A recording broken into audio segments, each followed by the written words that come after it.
This is craze India Nagaraj. Friends, జీవితంలో మళ్ళీ ఒక మంచి మాట చెప్తాను మీ ముందుకు వచ్చాను.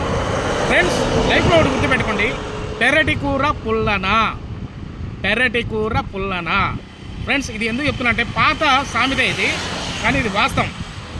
మన బంధువులు కానీ మన తెలిసిన వాళ్ళ ఎవరైనా కూడా కొంచెం ఎదుగుతూ ఉంటే కొంచెం అంటే వాళ్ళు ఏది చేసినా కూడా మన అనే వాళ్ళకు నచ్చదు. అది యూనివర్సల్ ట్రూత్ అనమాట. అది ఎందుకో కూడా ఇప్పటి వరకు కూడా శాస్త్రవేత్తలు కూడా కనిపెట్టలేదు ఫ్రెండ్స్.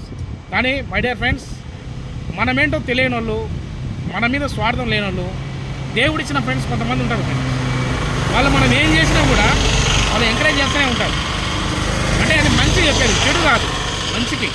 అంటే ఒకటే ఫ్రెండ్స్, ఒక మంచి సమాజంలో ఒక మంచి వ్యక్తి ఎదిగితే అది 10 మందికి ఉపయోగపడుతుంది అన్నమాట. ఒక విధవ ఎదిగితే 10 మంది నాశనం చేస్తుంది. అంటే నేనేంటంటే మన సబ్స్క్రైబర్స్ అన్న మన వాళ్ళన్న కూడా చాలా ఇష్టం నాకు. ఒకటే ఫ్రెండ్స్, వాడు ఎవడైనా బంధువైనా ఇంకొకడైనా మంచి వ్యక్తిని మనం ఆదరిద్దాము. తను ఏదైనా పని చేసినప్పుడు దాన్ని ఎంకరేజ్ చేద్దాం. ఇది ఖచ్చితంగా మనము చేయాల్సిన మనకు ఖచ్చితంగా ప్రణాళిక అనమాట. ప్రతి ఒక్కరు కూడా అలాగే ఉండాలని కోరుకుంటూ thank you friends, thank you.